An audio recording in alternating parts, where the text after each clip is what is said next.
दोस्तों आप सबका स्वागत है आज के दिन के नए व्लॉग में। आज मैं बहुत एक्साइटेड हूँ क्योंकि आज मैं अपनी थर्ड यूरोपियन कंट्री जो है विज़िट करने जा रहा हूँ, जो कि यूरोप के साउथ में आती है, जिसका नाम है इटली।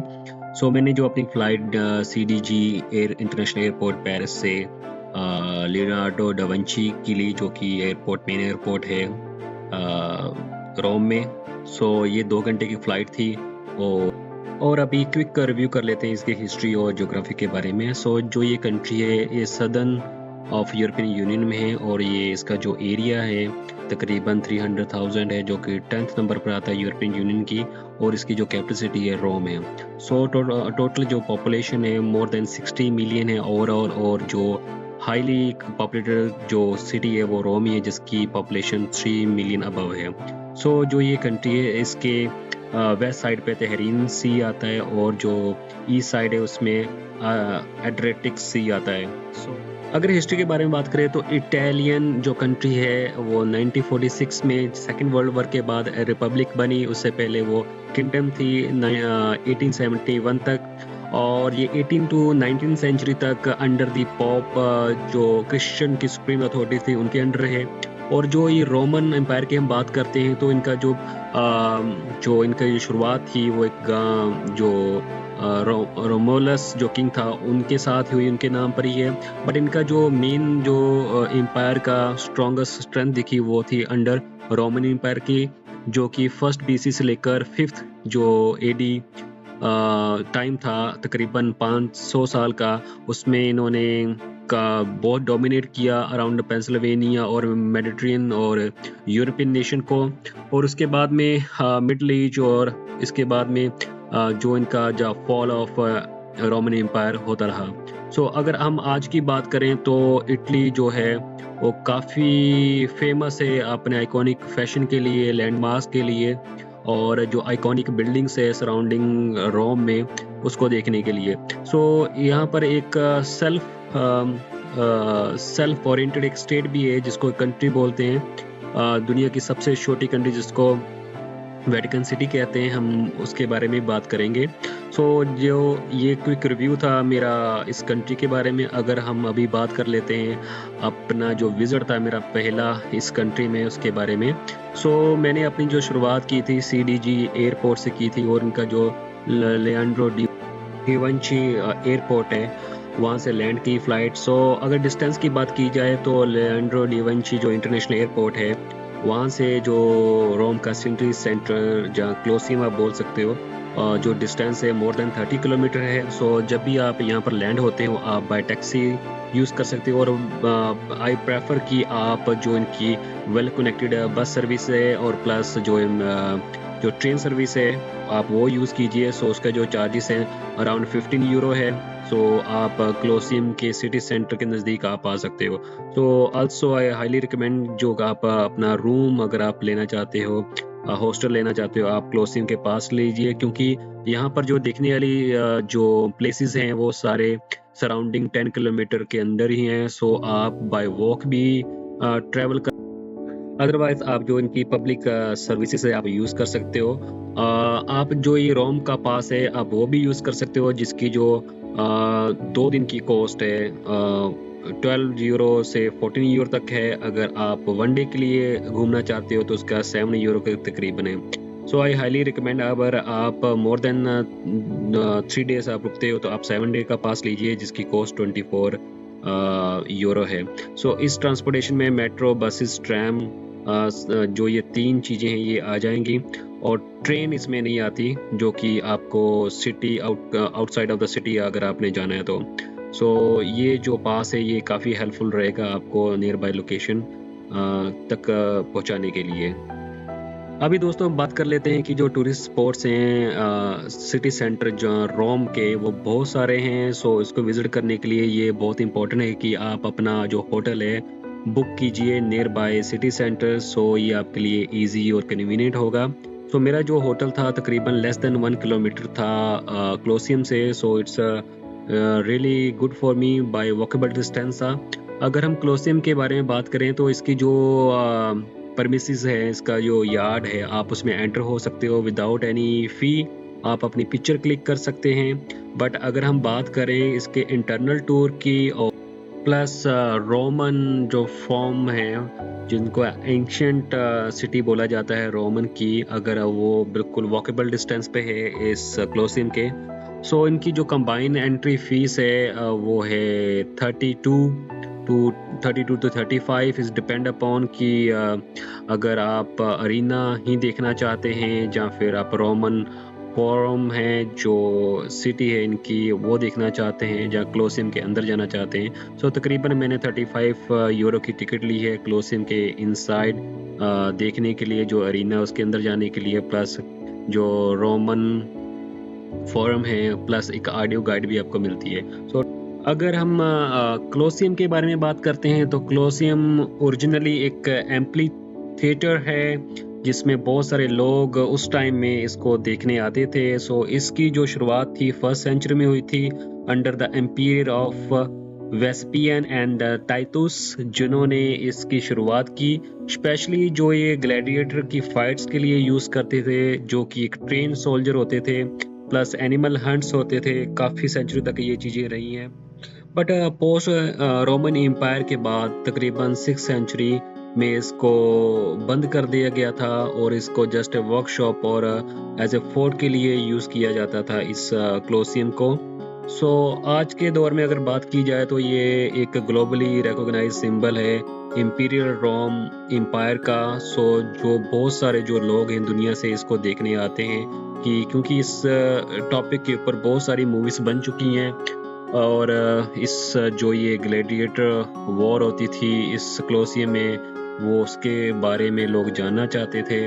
और अभी तो इस जब भी आप एंटर करते हो इस इनसाइड क्लोसियम, आपको दिखने को मिलता है कि जो ये इसकी जो स्ट्रक्चर है कम्प्लीटली ये स्टोन से बनी हुई है। इसमें तकरीबन जो ये अगर विंडो आप देखो, विंडो का पर्पस क्या था, मेनली ये इस जो हवा को रोकने के लिए, प्लस अगर कोई रेन होती है तो उसमें अगर होती है तो उसमें प्रॉपर एक कर्टन लगाने के लिए इसका यूज़ किया जाता था। जो ये बिल्डिंग है इसमें तकरीबन 4 फ्लोर जो एक्सटीरियर हैं उसमें आ जाते हैं और जो इंटीरियर में 5 सिटिंग सेक्शन आते हैं। सो इसका जो स्ट्रक्चर थी बहुत सिंपल थी। अगर जो पोडियम था वहाँ पर फाइट होती थी सो बिटवीन द ग्लैडिएटर और एनिमल हंटिंग होती थी। तो जो ये सेक्शन है स्पेशली जो एक्सटीरियर सेक्शन थे ये आम पब्लिक के लिए थे जो एंटर करते थे। और उसके बाद में जो इंटीरियर सिटिंग टायर्स थी जो सेक्शन था वो सोशल स्टेटस जो लोगों के पास था, जो स्पेशल लोग होते थे वो उधर बैठते थे, ठीक है। और इसके अलावा जो इनके जो मेन अरीना के जो फ्लोर एक्सेस था वो वीआईपी या ग्लैडिएटर के लिए रखा होता था, जिसमें जो कॉरिडोर था एनिमल केज आते थे। सो इस टाइप की इसकी स्ट्रक्चर है। और अभी अगर आप देख सकते हो इस क्लोसियम में बहुत सारी वॉल्स हैं स्टिल डैमेज हो चुकी हैं और प्लस ये सभी सेक्शन था जहाँ से उनकी फाइट होती थी। ये अंडरग्राउंड टनल भी है इसमें जो अभी आप देख रहे हैं। सो जो पुराना स्ट्रक्चर था ऑलमोस्ट इनसाइड वो डैमेज हो चुका है। और क्योंकि ये तो तकरीबन 1st सेंचुरी से बना था ये क्लोसियम, अभी भी ये प्रिजर्व करके रखा हुआ है और ये यूनेस्को की हेरिटेज लिस्ट में है। इस क्लोसियम की जो ये हाइट है तकरीबन 50 मीटर है और ये ऑलमोस्ट 6 एकड़ एरिया कवर करता है। सो तकरीबन 190 मीटर लॉन्ग और 160 मीटर वाइड है। सो इसमें तकरीबन 50 से 80 हज़ार लोग आते थे जो इनकी सीटिंग का अरेंजमेंट है। सो तकरीबन इसमें जो आपको इंटीरियर विंडो दिखाई थी नीचे से और जिसमें 80 प्लस एंट्रेंस हैं और इसके अलावा इसके अंदर बेशुमार टनल्स हैं और चैम्बर्स हैं और केजीज हैं। तो इस टाइप की जो अंडरग्राउंड जो सर्विसेज थी उस टाइम में जिसकी ज़रूरत थी वो अभी भी मौजूद है और कई बंद कर दिए गए हैं। सो जो ये क्लोसियम है टाइम टू टाइम ये नेचुरल डिज़ास्टर का भी इसको फेस का सामना करना पड़ा है। सो 7th सेंचुरी और प्लस 13th सेंचुरी में जो बहुत बड़े अर्थक्वेक आए जिसमें इसका बहुत सारा पार्ट गिर गया और डैमेज हुआ, जो साइड वॉल थी वो भी डैमेज हुई हैं। सो उसके बाद में जो ये कोलोसियम है उसको जस्ट एक लैंडमार्क के तौर से इसको रखा, प्रिजर्व किया गया by the government of Rome. So अभी जो ये है 7th wonder of the world है। तो इसलिए मोस्ट ऑफ जो टूरिस्ट इटली घूमने आते हैं, स्पेशली रोम, वो इस कोलोसियम को जरूर विजिट करते हैं। सो इसके साथ ही दोस्तों अभी हम बात कर लेते हैं एक आर्क की, जिसका नाम है आर्क ऑफ कॉन्स्टेंटाइन। जो ये आर्क है ये तकरीबन 21 मीटर से अबव है, और जो ये आर्क है, एक गेट है, ये जो ये कोलोसियम है उसके ही परमिसेस में है। सो इस आर्क को विजिट करने के लिए कोई कॉस्ट नहीं है, आप जस्ट इसके सराउंडिंग घूम सकते हो। इसमें जो आप पिक्चर क्लिक कर सकते हो, और इसके सराउंडिंग में बैरिकेशन है, उसको आप क्रॉस नहीं कर सकते हैं, बट आप इसको अच्छी तरह से देख के इसके साथ पिक्चर क्लिक कर सकते हैं। पर अगर आप देखेंगे कि जो एक कॉन्स्टेंटाइन जो एम्पीरियर था उसकी याद में ये बनाया गया है, जो उस टाइम में किंग था around 4th century, starting of the 4th century. So जो ये बैटल हुई थी उनकी, तो उसको ये डेडिकेट किया था रोमन सेनेट ने। तो ये गेट उस टाइम में बनाया था।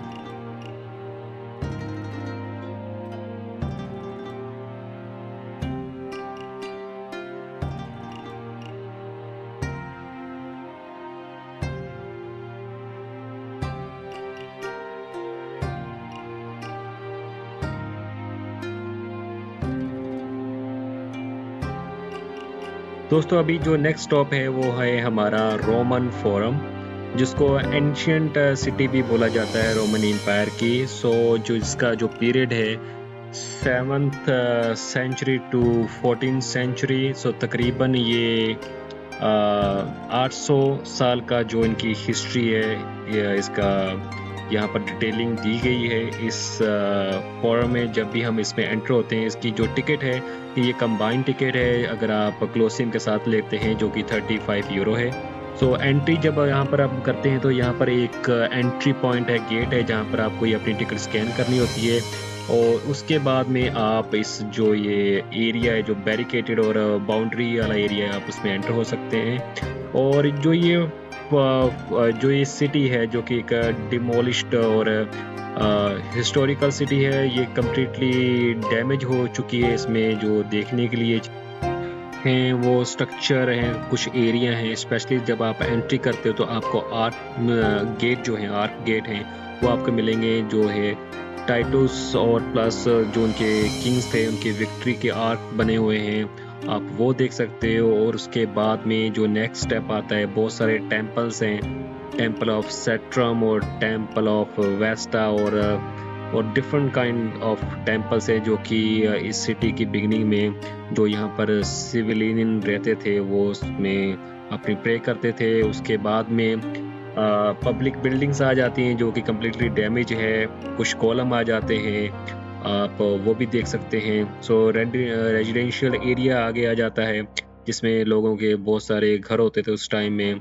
सो जो भी एम्पायर्स आए उसके बाद, रोमन एम्पायर के बाद में, उन्होंने टाइम टू टाइम इस सिटी को डैमेज किया है, और अभी फ़िलहाल इसमें इतना कुछ नहीं है देखने वाला, जस्ट इनके जो हिस्टोरिकल जो एविडेंस है इस सिटी के वो अवेलेबल हैं। बट इसके अगर हम लास्ट में जाते हैं तो यहाँ पर एक म्यूज़ियम है जो कि रियली वर्थफुल है विज़िट करने के लिए, और इसमें जो उनके आर्टिफैक्ट्स हैं उस टाइम के वो कलेक्ट करके रखे हैं।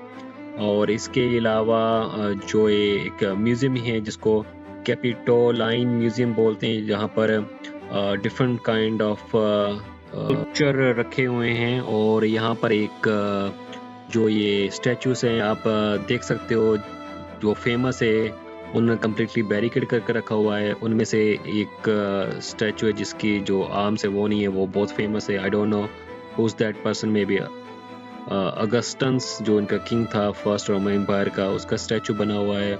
उसके बाद में अगर नेक्स्ट स्टेज में हम जाते हैं तो वहाँ पर जो म्यूज़ियम है उसमें सबसे जो फेमस जो है एक लूपा कैपिटोलिनिया, जो कि एक एक रेप्लिका है एक शी वुल्फ की, जिन्होंने रोम एम्पायर के जो रोमलस जो उनके जो छोटी एज में उनको दूध पिलाया था, आई डोंट नो। सो उस टाइप के जो स्टैचू रखे हुए, उनकी जो मिथोलॉजी है उसके अकॉर्डिंग ये सब डिस्क्रिप्शन यहाँ पर दी हुई थी।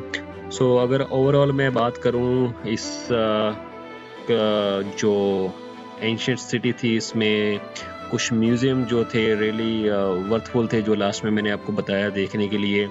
और अभी आप ये देख सकते हो इसका व्यू जो सराउंडिंग जस्ट एक डैमेज सिटी होती है, जिसमें उसके जो जस्ट एक पार्ट्स बाकी बचे हुए हैं। सो लोग जो टिकट लेते हैं वो जस्ट इसको देखना चाहते हैं कि इतने हज़ारों साल पुरानी जो सिटी थी रोमन एम्पायर की, वो कैसी थी।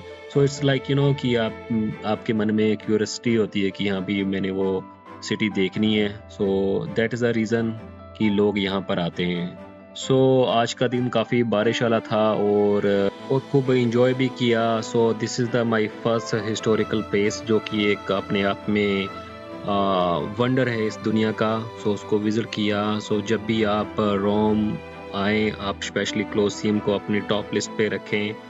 और thank you very much for watching this vlog और बातें सुनने के लिए। So keep continue. Thank you very much.